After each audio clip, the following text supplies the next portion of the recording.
പ്രിയമുള്ള കുഞ്ഞുമക്കളെ, ഞാൻ Harish R Namboothiripad. Run monkey run. ഈ കഥ കേൾക്കൂ. ഇത്തവണ നീ എന്താ പേര് കൊടുക്കാത്തത്? എനിക്ക് നല്ല സുഖമില്ല. മിങ്കു പങ്കെടുക്കുന്നുണ്ട്. റൺ മങ്കി റൺ മാരത്തോൺ മത്സരത്തിന് ചിങ്കുക്കുരങ്ങൻ മാത്രം പേര് കൊടുക്കാത്തത് കണ്ടപ്പോൾ കൂട്ടുകാർ സംശയം പ്രകടിപ്പിച്ചു.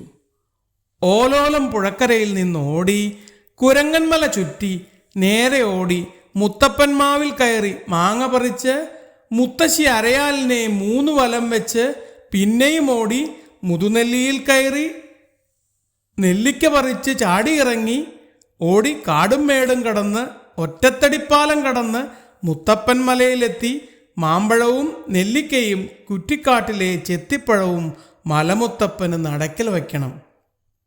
ഓട്ടം ആരംഭിച്ചു. മിങ്കു ആദ്യ റൗണ്ടിൽ മുന്നേറി. തൊട്ടു തൊട്ടില്ല എന്ന മട്ടിൽ ജില്ലുവും ജിക്കുവും സാരംഗനും പുറകെയുണ്ട്. നാഴികകൾ പിന്നിട്ട് അവർ കുതിച്ചു.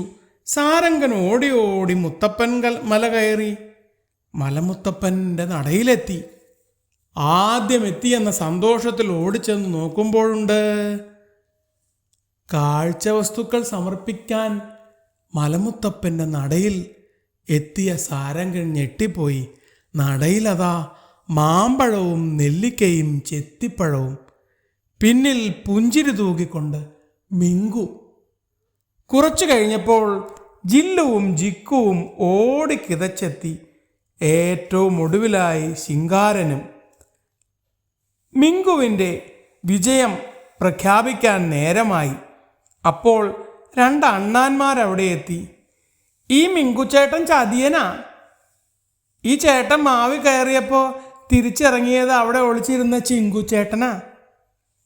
എല്ലാവരും പോയപ്പോഴേ മിങ്കു ഇറങ്ങി വന്ന് കുറുക്കുവഴി ഓടി കുറ്റിക്കാട്ടിൽ മറഞ്ഞിരുന്നു.